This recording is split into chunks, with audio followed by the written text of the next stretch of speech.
Para poder apresentar o estudo Efervescência Latina, a Latam como epicentro operacional e o impacto nos negócios, eu convido ele, que é um profissional com mais de 13 anos de experiência no desenvolvimento de estratégias para marcas globais e locais. Senhoras e senhores, Rafael Araújo, Head de Consultoria da WGSN. Palmas, pessoal. Bem-vindo, Rafa. Vamos sentar aqui. Obrigado. Bom dia, tudo bem, pessoal? Muito obrigado, Vivi. Pessoal, muito bom dia. Prazer estar aqui com vocês. Como a Vivi falou, meu nome é Rafael, eu sou Head de Consultoria da WGSN. Antes da gente começar, só testar aqui se tá tudo bem aqui com o conteúdo, se a gente vai projetar ele ou não. Consegue projetar?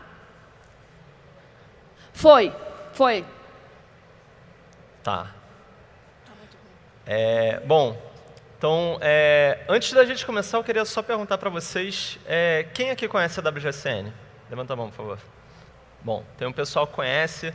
Quem não conhece não tem problema também, tá? Muito prazer, meu nome é Rafael, como eu falei anteriormente. Eu sou Head de Consultoria da WGSN na América Latina. E eu tenho um vídeo rapidinho que passa aqui um pouco sobre a WGSN e depois eu explico um pouco mais sobre a gente, tá bom?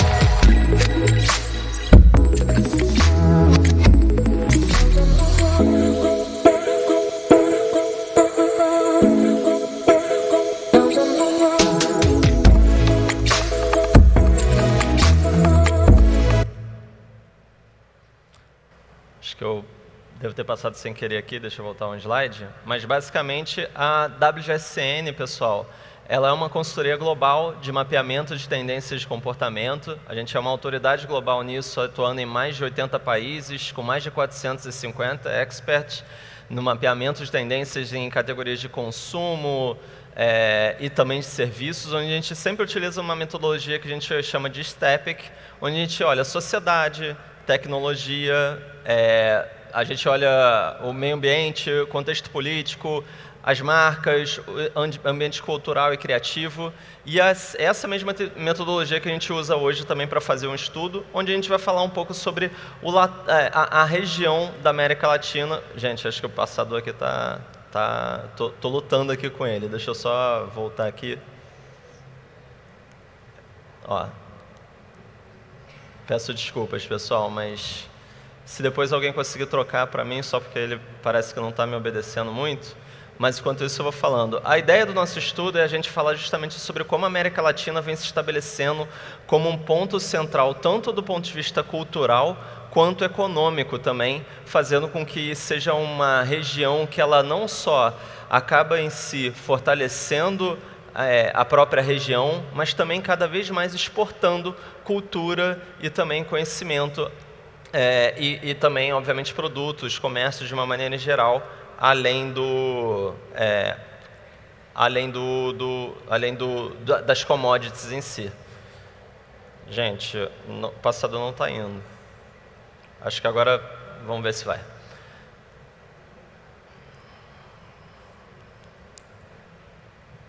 Bom, mas para falar da América Latina, primeiro a gente tem que passar por algumas coisas que estão acontecendo e impactam a região como um todo.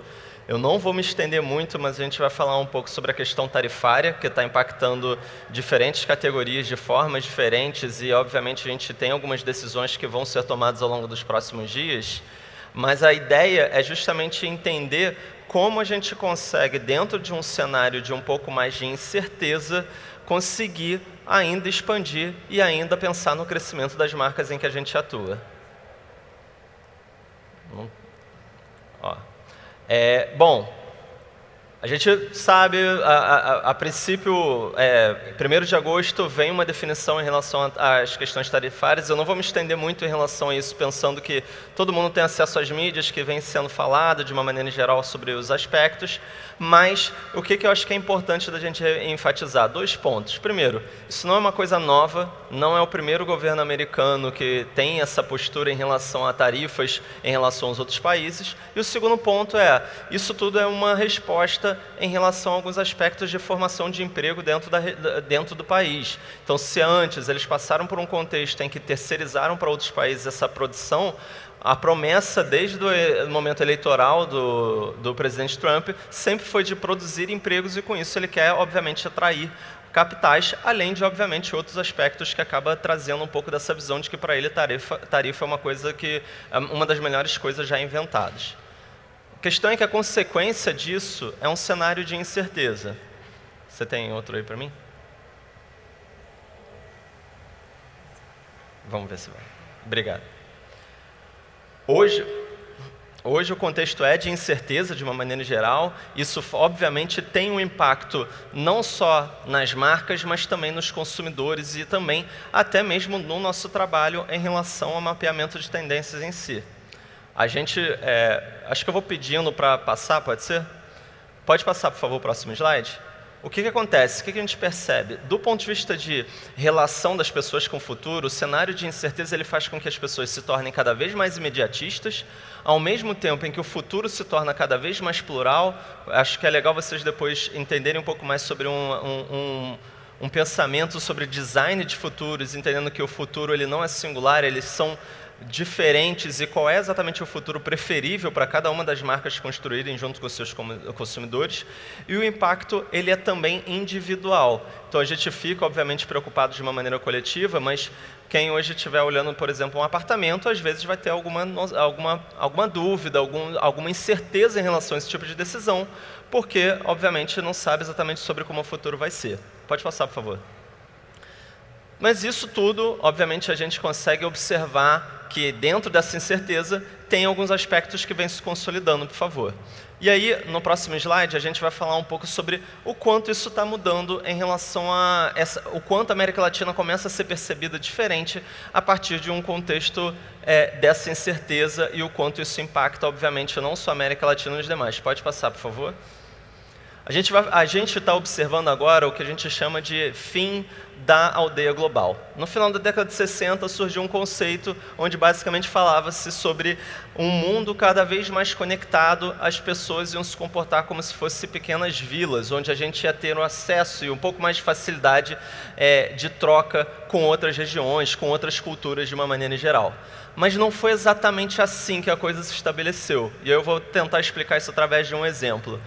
Quem aqui tem mais de 30 anos, mais ou menos, e lembra exatamente aonde estava quando aconteceu 11 de setembro? Exatamente o que eu quero dizer. Não tem nenhum fato brasileiro que seja comparável, em que marque tanto a nossa memória em si. O que eu quero dizer? A aldeia global, na verdade, ela foi uma grande visibilidade para quem era o grande poder econômico naquele momento, nos Estados Unidos de uma maneira geral. Pode passar, por favor. Mas como isso está mudando? A hegemonia está diminuindo. A partir do momento em que a questão tarifária trouxe novas trocas, novas possibilidades, hoje a gente tem 67% dos CEOs nos Estados Unidos com receio em relação aos impactos tarifários e o quanto isso pode fazer com que eles percam a relevância em outros mercados também. Além disso, pode passar, por favor, o que a gente observa também é um aumento de sentimento de nacionalismo em regiões como a América Latina e, especificamente, eu trouxe o exemplo do Brasil em si aqui. Esse exemplo aqui, não sei se vocês viram essa notícia, mas recentemente saiu a notícia de que Labubu tem o mesmo valor de mercado que a Vale do Rio Doce, antiga Vale do Rio Doce, a Vale, uma mineradora brasileira. A Vale, ela passa ainda por algumas questões de problemas de engajamento, de uma maneira em geral, mas esse momento em que vieram com essa notícia de uma empresa chinesa com o mesmo valor, o engajamento deles foi extremamente positivo. As pessoas comprando, obviamente, as questões da Vale, falando, pô, mas Labubu é um produto, um bonequinho feio pra caramba, a Vale emprega gente pra caramba, a Labubu é moda, vai passar, a Vale vai continuar aí. Então a gente começa a observar um outro tipo de nacionalismo. E junto com esse outro tipo de nacionalismo, a gente consegue observar também o quanto existe um outro questionamento sobre a valorização de marcas locais e, mais do que isso, um pensamento sobre o que a gente exporta mais do que commodities também. Então, quando a gente fala sobre se sentir parte de uma região da América Latina, a gente observa que 84% da geração Z se considera latina, se orgulha da sua origem, enquanto que 76% acredita que ser latino diz muito sobre a sua identidade de uma maneira geral. Quando eu falo aqui, eu estou incluindo brasileiros também, tá, pessoal? Aqui a gente cada vez mais se percebendo como uma potência dentro da região. Além disso, como eu falei anteriormente, a partir dessa conexão muito em aspectos até mesmo culturais, exportando o conhecimento brasileiro, exportando cultura de uma maneira geral e se identificando com a cultura da América Latina e também com as dores e os desafios da região de uma maneira geral, entra justamente aquele questionamento que eu fiz sobre o que a gente importa além de commodity de uma maneira geral. Não diminuindo o valor de commodity de maneira alguma, mas quais são as outras possibilidades de construção, de enaltecimento e orgulho que as marcas são capazes de oferecer para os seus consumidores, tanto aqui quanto em outras regiões também. A partir desse cenário, a gente mapeou alguns propulsores com a metodologia STEP, que eu falei anteriormente, para justamente entender qual é o cenário e como tende a evoluir essa construção de relacionamento através de uma percepção da efervescência latina que a gente vem conversando. Primeiro, é importante a gente destacar que a região é a região que mais envelhece em todo o mundo. Então, a América Latina passa por um momento de inversão de pirâmide etária e o Brasil lidera esse aspecto, fazendo com que a gente tenha lares, ambientes de trabalho com diversas gerações convivendo em si. Além disso, a gente é a região também mais otimista em relação ao uso de inteligência artificial. A partir do momento em que a gente já viveu décadas com medo de desemprego e sempre teve uma cultura de se adaptar, a inteligência artificial aqui ela é percebida muito mais como uma possibilidade positiva de inovação, de novas relações, do que de fato esse medo que acontece com um pouco mais de frequência, um pouco mais de força em outras regiões. Por causa das questões tarifárias, a gente também vem passando por esse boom de acordos bilaterais. Então, agora, a gente recentemente tem acordos em relação no setor automobilístico entre México e Brasil. A gente tem acordos de commodities com Vietnã, Indonésia. Então, cada vez mais a gente buscando outros parceiros em relação a esses diferentes segmentos que a gente atua. E a gente vê um consumidor que ele é cada vez mais pautado por valores das marcas em si, como elas se conectam com o seu propósito e com justamente essa percepção e enaltecimento de cultura da América Latina, assim como também a valorização do varejo hiperlocal, onde cada vez mais valorizam marcas que conectam com a sua realidade e também com o sentimento que eles têm.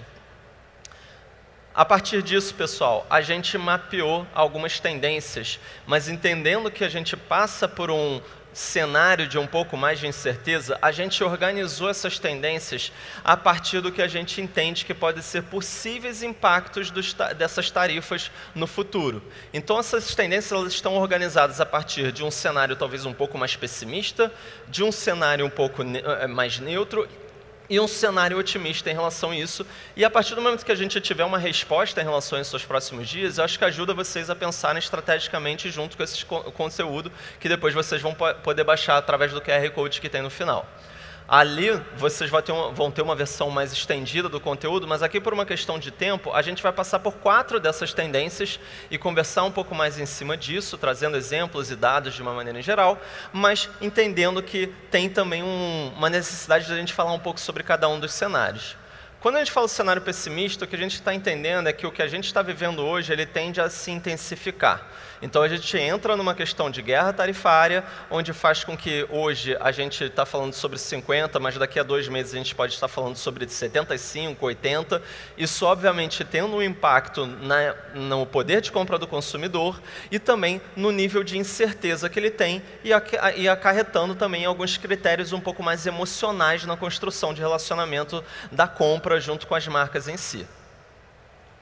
A partir disso, a gente trouxe justamente algumas tendências que a gente vem observando, que algumas marcas já vêm falando, mas A primeira que a gente traz é justamente sobre conectar essa questão da hiperlocalidade, da cultura local, o fomento à comunidade. 70% dos consumidores globais, eles gostam de comprar localmente e, mais do que isso, sentir que estão fomentando e fortalecendo a economia local.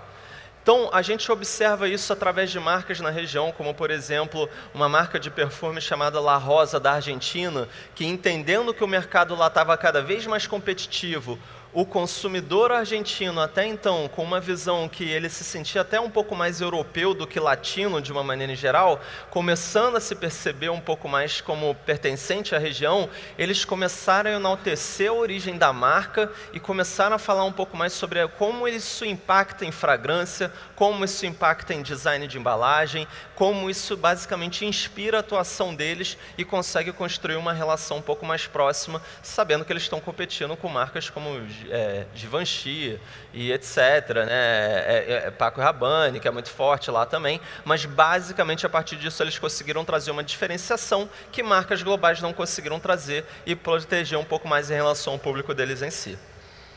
A gente vê que também tem uma estratégia que é justamente ser um meio para outras marcas. A construção de coletivos, a construção de ambientes em que você consegue não só ser um atrativo para o seu cliente, mas ser também um conector em relação a outras oportunidades de consumo também.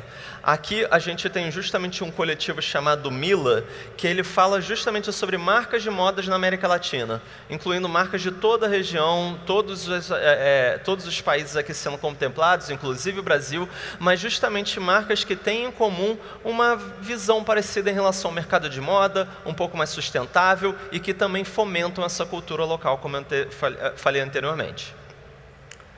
E aí a gente entra no nosso cenário neutro.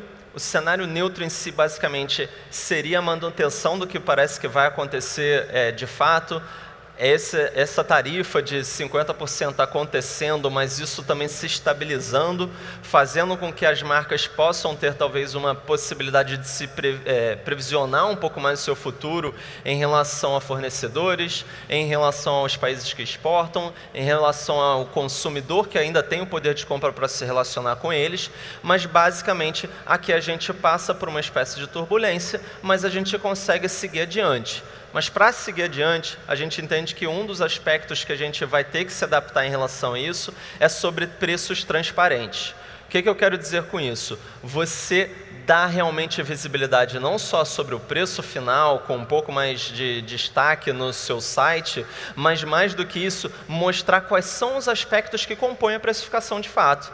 32% dos consumidores globais, eles sentem que pioraram financeiramente em relação ao ano passado. Então, não necessariamente sendo verdade, mas a sensação do poder de compra, ela tem um impacto direto na compra do consumidor. Então, a gente observa, por exemplo, campanhas como HyperBeast, que fizeram uma promoção chamando de antitarifa.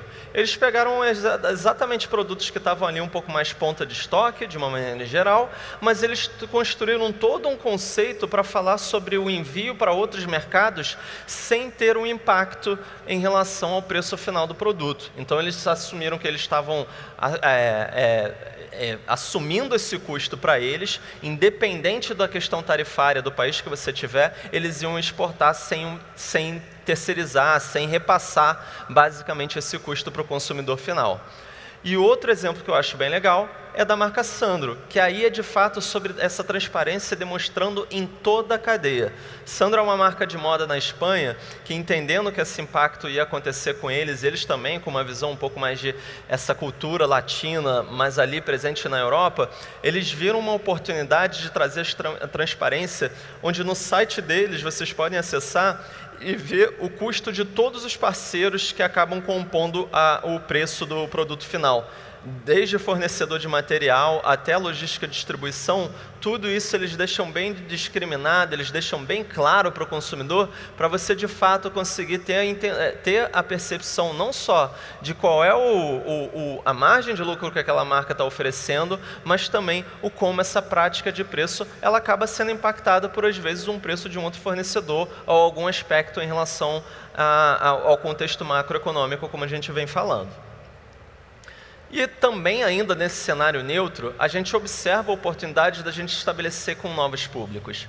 Como eu falei anteriormente, a América Latina vem passando por uma inversão de pirâmide etária, onde o que a gente chama de economia prateada ainda não se sente pertencendo ou sendo valorizado por muitas das marcas que a gente tem à disposição para o consumidor de uma maneira em geral. A geração de 50 a mais, ela movimenta mais de 2 trilhões por ano no Brasil e elas representam uma parcela significativa da população. A gente está falando de 15% dessas pessoas e continua a crescer a partir do momento em que a nossa pirâmide etária inverte, justamente porque a taxa de natalidade está diminuindo e a expectativa de vida está aumentando dos consumidores. A gente vê que algumas marcas estão começando a ficar um pouco mais atentas em relação a isso.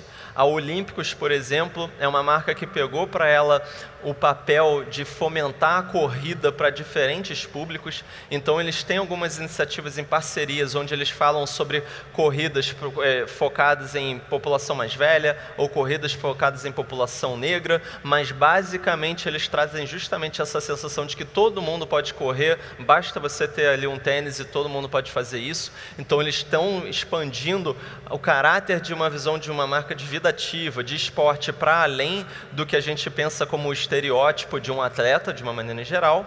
E a gente também vê o apelo à família, cada vez mais presente também. Pensando que o consumidor, ele às vezes passa por algumas questões onde ele tem que fazer escolhas e com isso o consumo familiar vai ganhando um pouco mais de destaque, tanto do ponto de vista de produtos em tamanhos maiores para toda a família, ou formulações que pensem diferentes necessidades e sejam, como a gente chama, multifuncionais. Aqui a gente trouxe o exemplo da Vivara, que pensando a campanha desse ano de Dia das Mães, trouxe uma influenciadora, mas mais do que trazer a dinâmica só mãe e filhas, basicamente eles trataram as joias como uma espécie de legado, algo que vai passar futuramente para elas e algo que não é só para a mãe, mas é para a família como um todo, como eu falei anteriormente. E aí, quando a gente fala do cenário otimista, esse é um cenário em que a gente basicamente conseguiria renegociar alguns aspectos em relação à questão tarifária. Então, seria a partir de uma visão em que ou a gente desce isso, ou a gente pelo menos consegue uma visão por categoria.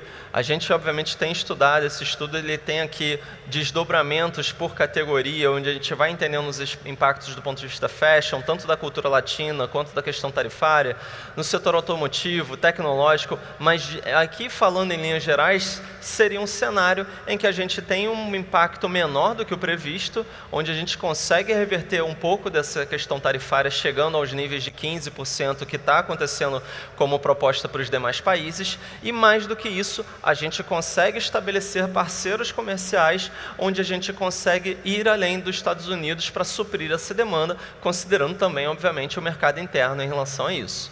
A partir disso, aí a gente entende que aqui é de fato um lugar onde a gente pode se respaldar muito no que a gente chama de soft power latino.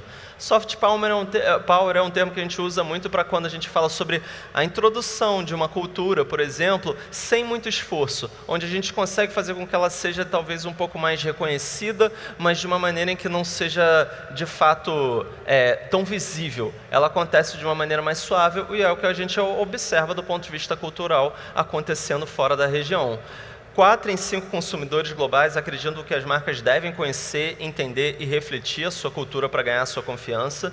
Então a gente entende que aqui, obviamente, é uma oportunidade quando a gente fala sobre o enaltecimento da cultura da América Latina para a região como um todo, mas é também sobre a expectativa de possíveis exportações.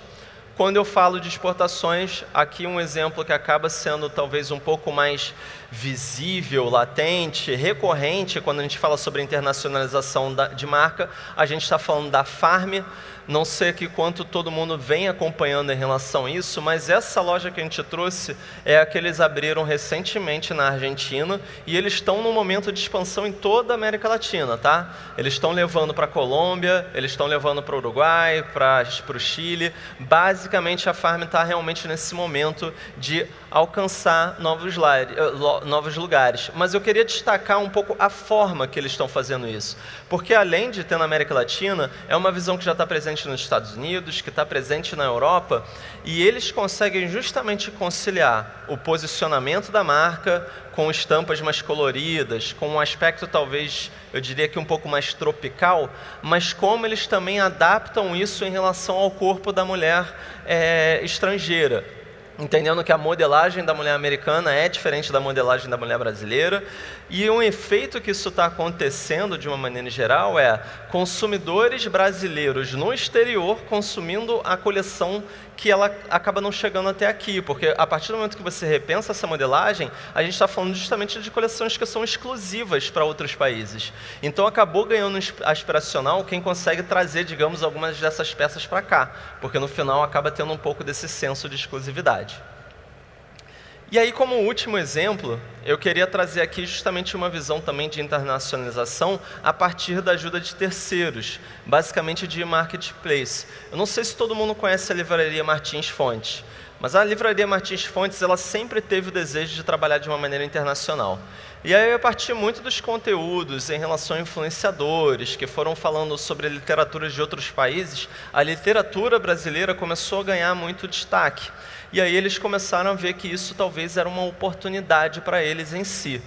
Hoje, quando a gente fala sobre a jornada do consumidor, a gente tem estudos que mostram que o marketplace ele acaba sendo um dos principais lugares de descoberta de novos produtos de uma maneira geral. Ou seja, as pessoas entram no marketplace não só para efetuar a compra, mas também para pesquisar possibilidades e conhecer novos produtos de uma maneira geral. Então, a partir de uma parceria deles com a Amazon, eles conseguiram internacionalizar essa marca e hoje a parte da receita deles, 4% da receita deles online, é representada justamente por essas vendas internacionais. E foi um crescimento de 280% do ticket médio de compras globais. Por que eu gosto tanto desse exemplo? Porque existe um potencial de internacionalização de marca, considerando também marcas brasileiras falando com o consumidor brasileiro que está no exterior também. É o caso, por exemplo, de uma Bruna Tavares, que vai estar aqui também no evento em outro momento. É o caso de marcas como Boca Rosa Beauty. São marcas que conseguem trazer um pouco desse aspiracional aqui para um consumidor que talvez se sinta talvez um pouco mais carente. Então imagina você morando no exterior, sabendo que toda a leitura em português talvez seja um pouco mais inacessível ou mais difícil de comprar. Se você tem um marketplace, se você tem um parceiro como a livraria, aqui no caso na Martins Fontes, disponibilizando um pouco dessa possibilidade para você, entendendo que a gente tem um mercado potencial também de brasileiros no exterior, além de, obviamente, exportar um pouco mais dessa cultura, como a gente veio falando anteriormente. Aqui, pessoal, só alguns takeaways antes da gente finalizar. A ideia é que a gente passe um pouco aqui pela perspectiva de cenários, então, entendendo num cenário talvez um pouco mais pessimista, é um momento da gente também falar sobre essa conexão local, para, obviamente, conseguir construir essa relevância em outros aspectos para um mercado brasileiro, obviamente, se protegendo em relação a marcas do exterior, principalmente, mas construir essa percepção de resiliência é saudável também, mostrar que existem aspectos de adaptação. A resiliência é parte da cultura latina, né? Dentro de um cenário neutro, o melhor caminho é a transparência, entendendo que vai ter ainda assim impactos em relação à precificação, vai ter impactos em relação até mesmo portfólio, às vezes a diminuição de SKUs de uma maneira em geral, tudo isso obviamente impactando. A melhor maneira de lidar com isso é através dessa transparência, para estabelecer essa conexão e também para a gente conseguir abordar novos públicos de uma maneira que eles se sintam um pouco mais confortáveis de testar novos produtos, de novas marcas que eles até então não vinham consumindo dentro desse cenário.